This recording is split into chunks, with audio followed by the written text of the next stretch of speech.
name is Paula Powell, and I'm from Indianapolis, Indiana. And my vocation, I consider myself now to be a cultural historian, an educator, a genealogist, and an inspirational speaker. So I've been blessed to have many gifts and here today to share some of that knowledge.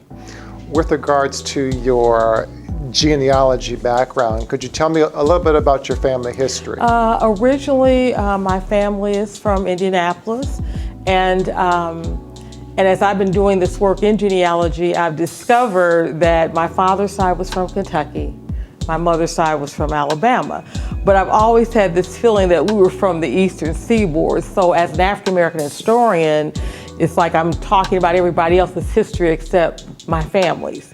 And when my father passed on, he left his Bible with all of this incredible information about the family. And so I began this process of looking into our family history, and surprisingly, amazingly, we are from the Eastern Seaboard. Our family originally is from Maryland on my father's side. My mother's side, we're from North Carolina, Virginia, and it's just been fascinating to know that even though it's been Kentucky, Alabama, that my work is now taking me to the Eastern Seaboard and discovering. I just completed our family tree, going back 5 generations on the African American side and 10 generations on the European side. So my goal has been, I know this is the year of the return, but I'm looking at the year of the arrival, because that's the history that we can't connect to. That's the history, because we've been told, oh, our family was a slave, great-grandfather was a slave. But when you begin to research your family history, you find the first name, the last name, the marriages. Mostly all of my relatives were married. And it's just been extraordinary, about 4 or 5 years now, to find out that, I don't know why when I come to DC, I feel connected to the Eastern Seaboard, that our roots are here. My roots are in this area. One of our families from Stafford, Virginia, colonists. And so genealogy and DNA, if you really look into it, you can find your roots. You don't have to just start with grandmother, great-grandparents, but we can go back. I'm trying to see how far back we can go. So that's kind of been my mission for the last 4 years. Excellent. And I will hereby pronounce that you are an expert in this field and ask you this question. How can we as African Americans or prospective lay historians or members of ASALH best work to preserve our family histories? I think for me professionally and personally, I think that history is connected to the family, because when you know who you are and whose you are, then that empowers you to know we are a great people, that our voice is like telling our stories. I was trained as a social and cultural historian, but it's to give voice to the voiceless. And when you do that, when you give voice to your family, then whether they're not George Washington, it's not Thomas Jefferson, but our family built this country. ASALH gives us that foundation, like about history, but your family history, that's Black history. So when you say you want to know your history, but if you start at home, if you start the foundation, that will make you read Carter G. Woodson, that will make you read about Du Bois, that will make you read about all of the people that laid the foundation for us, because we get that, but you have to realize, how did our ancestors remain? How did they sustain? That's what I'm discovering, because I know Black history. I'm trained as one. But my question is, their voices, their stories, how did they sustain so that I could be here today, that we didn't know there? So ASALH, to me, serves as a critical foundation. Everybody should be a member. That's one of the reasons why I'm here, to the sphere of influence. You should be a member. We talk about Black history, it's not in school, it's not over here. Well, you can be a member and then begin your own journey, because all the tools and resources are there. They've been here over, 94 years? And so Just coming today, I remember when I first came to the first ones of these, and it wasn't like this. It wasn't even at this hotel. But it's amazing, the incredible histories, whether it's known, unknown, famous, or not famous, that we have a foundation that we should be very proud of, and that's for Black power. That's empowerment in this 21st century. So I think family history, you know, for me now that I've been on there, I've been running around, everybody's gotta know their history. I brought my family tree to show that you can find your family. You know, the year of the return, when we started here, because I don't know that I can find a direct descendant in Ghana or Nigeria or wherever I'm from, but I can find direct descendants once we landed on these shores.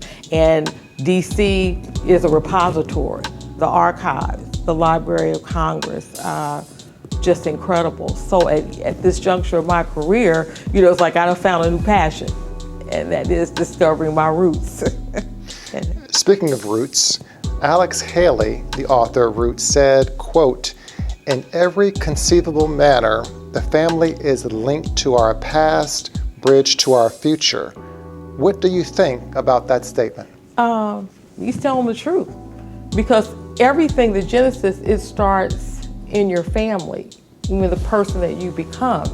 And so can you imagine the pride that Alex Haley had, like knowing, you know, your grandmother, your great-grandmother, your great-grandfather, all of your family members. Just think if we knew all of our family members, descendants, we would have a tremendous collective affiliation.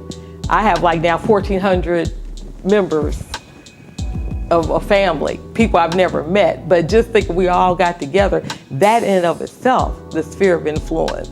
So having what Alex Haley did for us, you know, when he did Ruth, the show, but I don't think we really understood just how powerful that is. Because now I get people saying, I'm your cousin, I'm a cousin. I've never met them, but through a bloodline, there's some affiliation. It's just like a kinship that is very natural. And so they'll say, I'm your second cousin, I'm your third cousin. And that's amazing to me, because I'm just looking at my, you know, immediate family, and it's quite large. But when you're talking thousands of people, if we had known each other, just how powerful that could be politically, spiritually, economically, you know, there's a lot in genealogy. There's a lot in roots, and I think people are seeing that now, you know, that we can connect. Now we Facebook, we've got a family group on Facebook. So again, the influence, because no matter what, we're family. There's a bloodline. So yeah, he's incredible. Thank you. And we'll transition now to voting. This is an election year. It's important that we get out to vote. As a statement, we hear it all the time. For you, how do you feel about that? Is voting important? And if so, why? Well, we'll probably be here all day, but I'll be succinct. And as we know, voting, that is why we're here as a nation. When we talk about getting out the vote, it's not only the vote, but it's the responsibility of people, the laws that we want to enact, that, you know, if you're not part of the solution, you're part of the problem.